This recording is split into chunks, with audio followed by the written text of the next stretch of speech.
So, what's up, YouTube? We've got a race coming up in Toronto again. So, my friend's cars is all kind of ready. He has an MS chassis with a light dash that we're still gonna run it anyways, just because it does seem to work. It's a very lightweight build. It's a very basic MS chassis build. However, I ended up modifying and countersunking an SSX plate so he can have more mounting holes. So now he can have a fully cowed plate mounted backwards on his MS chassis. There's also like an extra angle plate, so there's actually a bit of down thrust to this. So this can clear a lane changer. It can kind of work on a hyper dash as well, but for now it's using a light dash just because he kind of has one safety car, one very fast car, and one FMA. The FMA is kind of his meta car, so therefore he should be okay here. It's using 17mm rollers and a 1312 double aluminum roller at the front. This is probably the more boring setup, but nevertheless, it actually seems to work surprisingly decent, and that's because it's a very lightweight. There's barely any mass dampeners on this. It barely needs any, and it zips around the course okay. So on a light dash, that's gonna be his safety car. The FMA is kind of like the more interesting one, I suppose. It's more interesting in the sense that it's a very basic build. It's basically a fully cowed front, fully cowed rear, all 13mm. So 13mm rollers, double aluminum roller 1312, and he has an under roller that's a tapered 13. So it just helps with the keep the car on track. So this should be speedy-ish, relatively fast-ish. I suppose it's supposed to be really good for technical tracks, but I need to work on the jumping posture of this. I'm not very familiar with FMAs, so I don't really know how to advise him. But so far, if there isn't a very large drop, this car actually tends to run very well. I don't really know why the hyper dash that we have, even though it wasn't broken in, it was still outrunning people, even on maroon tires, which was quite impressive. But for this big race, since there's more areas to jump around and there's short jumps, we decided that this time he's going to be using a power dash. So this power dash is somewhat broken in, and I also upgraded his shaft to a hollow propeller shaft. And he's going to be using 3.5 gear ratio, if I recall correctly. I actually can't remember what gear ratio this is. Yeah, it's a 3.5 gear ratio. I thought about running 3.7. He can swap out the gear whenever he wants to. He just has to take off the screw and swap it in. But I think he should be fine on his FMA. His FMA is a very generic build. Like it's kind of like FMAs are still very meta when you want to run BMAX. But it's just that I myself don't know much about it. So this should be enough for him. It's just a fully cowed, and then the brake plate is kind of like a carbon fiber tail. So that's the reason why it looks that way. This black piece, by the way, is that MS brake thingy. And I'm just using it kind of like an underguard for his rear 13mm roller. So hopefully there should be plenty of opportunity for the power dash to run. Hopefully it does well. We're going to be trying to run less brakes on this. So even though it has a blue brake in the front, we may try to take off the brake at the rear so that I can run brakeless rear and just see if it can just zip around the track on a power dash. The power dash is really powerful. I myself, because I use MA chassis primarily, and MA chassis we don't have a power dash, so like it's just kind of cool. I have no idea what I'm doing, but I know the power dash seems to be quite cool. So let's see if it can bring the car to that upper level in terms of the qualifiers. This is his AR chassis. Now it's using a sprint dash. So he has finally using a sprint dash. He's using 4.2 to 1 ratio gears, because using on 4, it seems to just help a bit in recovery. So the 4.2 just kind of just helps a little bit out with that. It's really fast because it's using grippier, hard gray tires. The front is super hard, but these grippier tires and a sprint dash, it just goes extremely fast. However, Sometimes when it encounters jumps, it's jumping really far though. So that's a bit of an issue. So for now, it's using a heavy, this is the 8x8 mass dampener. It's quite rare. It's a silver one. It came like that, by the way. When I bought it, it was silver. I think there was a black version as well, but it happened to be silver. And this is just to anchor the rear, because when it's jumping on a sprint dash, it's going super, super far. This is just to help it anchor a bit. And the brakes at the rear, it kind of helps it, when it jumps like this, it prevents it from going too high up. So it's just kind of jumping like this and settling fairly quickly. It's using a carbon fiber side stay with the bullet type mass dampeners. So there's like a round bowl and a bowl. And then these mass dampeners, I've never used these before. I use these because it just kind of helps settle the car a bit more, because the front kind of bounces a bit. So therefore, this is just to help it settle a little bit better. And then the roller, the front, I'm using a double aluminum roller with the O-ring just to help it control a little bit on the track. Sometimes if I'm jumping and if it jumps into a corner and it hasn't fully settled, it seems to fly off when we're using regular double aluminum rollers. So these O-ring rollers were kind of, I don't know if it's like the best solution, but it does help it stay on the track. So it's very, very fast. It's a very long roller base. It jumps really straight. It's just that sometimes this thing jumps really far. The problem with this so far has been that maybe using gray tires was not a great idea, because this thing is like a rocket sometimes. I must say, a sprint dash is a whole other level of insanity that I'm not used to, because on an MA chassis, the Mac dash, yes, is fast, but it's not like sprint dash looks very, very different on like for single shaft motors. On any single shaft build, sprint dash just looks very, very crazy. Hopefully his build will be as crazy as well. He has all upgraded 620 bearings, and hopefully that will work well for him. This is my own personal AR build. So now with his chassis and mine, now we will both have ARs to race with.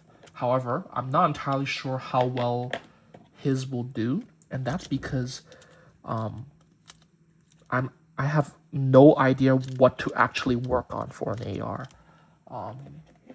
So even though I helped build his and I built mine, I have no idea how to make them work well.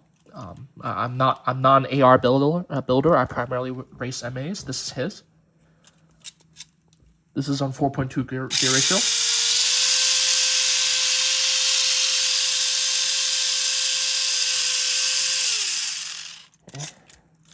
So, and then this is my own AR chassis. It's also using a sprint dash. This is my dad's old sprint dash that he's been using for a long time.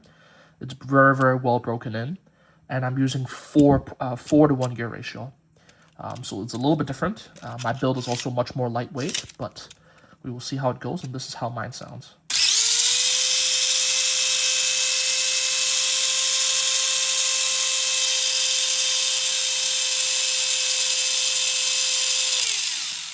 They sound kind of similar. I suppose my friend's one sounds a bit more, just a hair a bit more screechier. So I did work on the transmission on this. So I did do some strange things to this. I need to check whether or not it's legal. So because I did add some spacers to shim the transmission. I didn't do it to my friend's car because I worry that if it's not legal, then maybe then I don't run this on race day. So it's on the sprint dash, hull propeller shaft. You can see I have a spacer, and then I have one shim. So the spur gear and the crown gear has been shimmed a little bit. It seems to help. Sorry, that's my stomach. It seems to help the transmission a little bit. I have tested this on a track. It does seem to run quite well. But I don't know if it's legal. So I'm using it's hard to see, I'm using a black counter gear in there, so that's the 4 to 1 gear ratio. And yeah, so this is a very basic AR build. Mine is a little bit more basic. So it's just a regular multi-roller stay, O-ring double aluminum roller as well, with the MS brake stabilizer there. Bullet weights, one extra weight just to help it settle. I'm using hard rear, just like this one. I'm using hard rear for grippier acceleration. I'm using a Japan Cup 2024 super hard tire. I thought about using maroon tires, but then it seems to run faster and better with super hard, but I'm not 100% sure why. I just know that I've tried using maroon on this, and I can see that it seems to be visibly faster with the super hard, but I don't know why. So I'm not going to talk too much about it because I have no idea why. I think I know why, but I'm not sure. I'm using an orange ringed low friction 19mm roller, and I'm using a 19mm ringless roller at the bottom, so there's a bit more bite on the track. I tried using all 4 rollers with this plastic ringed one. However, when I used this plastic ring on the bottom as well, the back was too smooth. I think it caused the car that after I come down a tabletop, it caused it to do this or this. Whereas if I added this ringless roller, the jumps, when it comes down a tabletop, it just comes down perfectly like this. I think it's because the rear was too smooth. So it just caused the rear to swing wildly. I think that's the reason. Honestly, on Sprint Dash, it's going so fast that it's very hard to make sense of exactly what it's doing sometimes. I'm using one popsicle stick. It's kind of like an underguard as well for the roller on the top. And one high-grade carbon brake plate. And I'm using an FRP popsicle as my underguard for the rollers. Popsicle stick, carbon fiber at the front for a brake plate at the front. So I have white brakes, and then I have the stacked brake pad over here. I discovered this kind of, well, I didn't say I discovered, rather I kind of used this because it was kind of like my only alternative. So normally on a slope, what would happen, I'm not sure if this is 100% accurate. Give me some leeway here. I don't really know what I'm doing, okay? So normally, without this blue brake, normally the white brakes would just engage. So I can feel the white brake will engage here. However, I found that the car was still going super fast and jumping super far. So now when it goes, the white brake touches, and now the blue brake engages. So the blue brake kind of engages, it lifts the wheel off slightly, just slightly, and slows the car down a little bit. And as it slides, then the white brakes engage. So there's like, so in other words, this blue brake is kind of like a pre-brake because it's leaning on top of the popsicle stick, so it's actually lower to the ground. So it kind of like, it helps brake the car a little bit more in addition to the white brakes. Right. So that's the reason why I use it, and it does clear. This is the 1mm. Clears it very easily. It actually even clears 1. It even clears 1 fairly easily. Actually, barely 1. Just a little bit. So it clears the 1mm. The 1.5 it barely clears, but yeah, there's plenty of space here. I can go like there's like 3mm clearance at the bottom. At the front, there's plenty of clearance for sure. Right, so that's perfectly fine. So this thing is BMAX legal, other than the transmission part, which I need to check whether or not that's allowed. But yeah, this is my AR chassis orange special. It should work pretty. Hopefully, it works well. Because I just want to race with my friend. Since he's using an AR chassis as well, I kind of just want to race with him because this is AR chassis is just kind of interesting. I just don't, but I know nothing about it. So hopefully this thing works. It's very, very heavy, whereas my car is very, very light. So his should be landing perfectly fine. Maybe even not. Maybe it's a bit too conservative as well, because it's using 4.2 to 1 gear ratio. But it should work. I hope. The performance of this actually wasn't too bad with a power dash, but I would argue it's because the power dash was really powerful. The power dash just makes the car accelerate really, really weirdly. Very, very cool, but very, very scary sometimes. This is my DCR01 that I'm going to be racing. It's basically, it has become kind of like my balanced build. Like, kind of like my base reference for everything. I've raced this thing a lot. It's been through a lot. It's actually using reinforced black shafts, and it's very heavy. But it's a good performer. It's a good performer. It's not the fastest car, but it tends to run on most tracks. I'm using 19mm red ringed rollers now. It seems to work just as well as the 13mm rollers at the rear, so I'm just gonna give that a go. Using hard rear maroon front. Yeah, it's a good performer. It's using a Hyperdash 3.5 gear ratio, so it's a very regular build. The reason why I don't run Mac Dash on it is because I actually don't have enough Mac Dashes. This is my other DCR Red. It's running a Mac Dash with SXX 24mm low friction wheels. So this is a speedy build. I'm going to be running brakeless at the rear. So this thing, but exposed blue brakes in the front. So this thing is going to be quite fast. It's on a 13mm. Should be plenty fast. So this thing has no front weights. And this is actually my lightest weight MA. It's only about 147 grams, whereas this red one here, the other one was 160. So this is my very, very lightweight. This is my DCR02. I'm also going to be racing this. This thing has been performing better ever since I used a fully cowed rear and a fully cowed front. There's an angle plate in here, so just to bring it, add a lot more down thrust. But this thing has been performing quite well. Yeah, so I hope this thing will. It's actually fairly lightweight as well. It doesn't use a whole lot of mass dampeners. Sometimes I even take off the front mass dampeners, but yeah, it's a speedy little build. It's using a Mac Dash 3.7 gear ratio, whereas this red one is using a Mac Dash 4.1 gear ratio. So this is more for like a technical track, short jumps, and then this is more of a. I built this because I wanted a lot of down thrust, so this thing has the most amount of down thrust in all my builds. Sometimes I feel like I need it, so that's why I dedicated a build just for extra down thrust. So this will drag the car down like this all the time, no matter what jump. And it's using a fully cowed 13, so it's fast as well. Pretty cool. It's a pretty cool little build.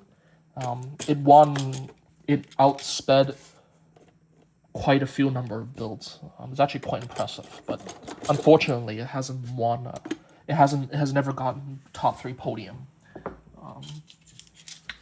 And I'm gonna be racing a torque tuned on that day. Sorry, that's the wrong car.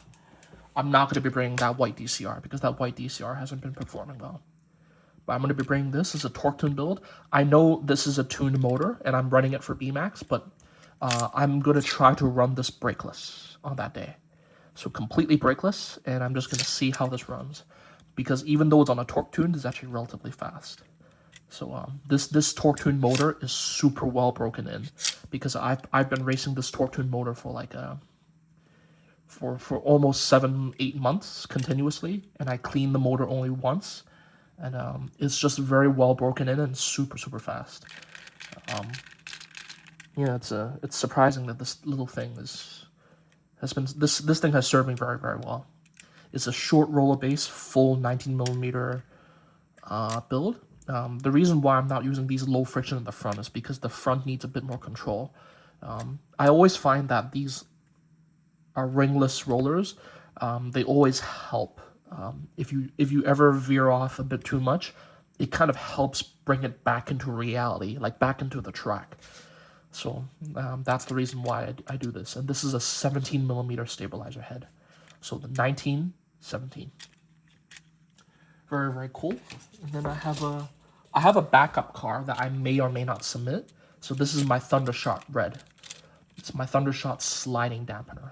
So it has a sliding dampener, double aluminum roller 9.8, and then with an 8.3mm bearing as a stabilizer head. And the rear, this is the 9mm hole. I'm using an 8.3mm bearing as the roller. It's super fast, but kind of unstable, which is the reason why I'm using maroons. I used to use SSX tires on this, but then the car was turning so fast that it actually rolled on a basic turn. So I'm using these tri-spoke wheels because the stance is a bit wider, so it's hard for you to tell. But if you look at it from the front, maybe you can kind of tell that the tread on the maroon tires is quite a bit wider than the one on these SSX wheels. So this SSX wheel, the narrow tread, just performs wonderfully if you want to go fast. But then sometimes with certain builds, if you're going too fast on the narrow tread, it's very weird. The car will actually literally just tip over on a turn. It's incredibly strange. So I'm using maroon 24mm wheels on a tri-spoke wheel, and this is on a Mac Dash 3.7. So it's a speedy little build. And I hopefully I can get a chance to use this because I want to try to run the track brakeless rear. I think I can. So I'm gonna see if this is viable on race day, but we will see. I have 5 cars. I will be submitting 4 cars. So we'll see how that goes. But hopefully I'll get a chance to race this because I think sliding dampener will be a pretty cool idea on that track day. It's using a hard spring, and there's no tubing inside, so it can bottom out, but it is using a sliding dampener front. Very, very cool. This is a leftover part from my dad. It's nothing new. Everyone can buy this. It's just like I was trying to use all his parts if possible. So this is something that it kind of forced me to build this, I guess. Yeah, and the bottom, this is a silver fully cowled plate at the rear. And double popsicle at the front as my brake plate. So it's a very basic build, but it's kind of Japanese style, kind of. They like to use small rollers a lot. In Hong Kong, they like to use small rollers as well. So this is kind of an unusual idea. It's actually kind of just good looking, in my opinion. I think the red special is Thundershot is pretty good looking, in my opinion. Anyways, that's it for the video. I'm gonna race these things on race day and see how it goes. I really hope that they will let me use this AR because I think this AR I would like to race with my friend as well, because ever since my friend started racing, I kind of started to explore other chassis, and I ended up having a lot of fun. I must say, it's a lot of fun trying to play with other chassis, but man, do I not like single shaft. The reason why I have not cut my nails is because I need my nails for everything. For taking off stuff, whereas with an MA chassis, you don't need any nails for anything. Like, it's kind of annoying, but I have been enjoying single shaft builds. But I don't have many motors for it though. I still have these are some of my dad's old motors, and he has a few of these. But I don't really know what to do with them. This is an old torque tune. This is his old power dash. His old power dash has not been cleaned. I know this thing is going to be super dirty. And this is his old Ultra dash. This thing is not BMAX legal, if I recall correctly.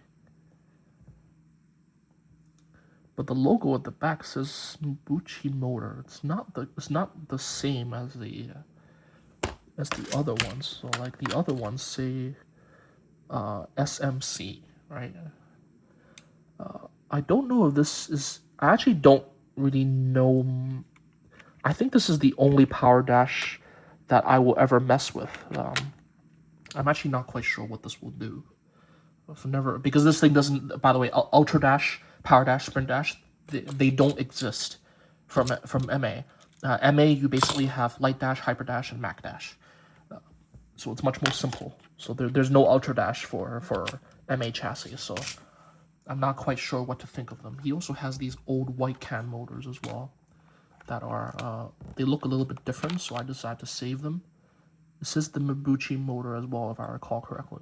Mabuchi? I don't know. Maybe I'm saying that wrong. People are gonna roast me about that. He also has a Wygo Hobby torque tune motor for his Hong Kong taxi. And this is an extra old Mac Dash that he has. I'm going to try to preserve it because it's using it's a very, very old motor. The logo is actually different. The logo is different from the modern one. I'm pretty sure this thing is going to need a lot of cleaning as well. But yeah, these are all his old motors inside a Mod Dojo case that I got from Hong Kong. It's pretty nice, but I don't know what to do with all of them though. I tried to find a home for each of them, but I don't really know what they all do. But I'll figure it out as I go. Anyways, thanks for staying with the whole entire video. If you guys actually watched the whole entire thing, thank you for watching. Really excited to race. Hopefully there's race day. Let's go. Peace.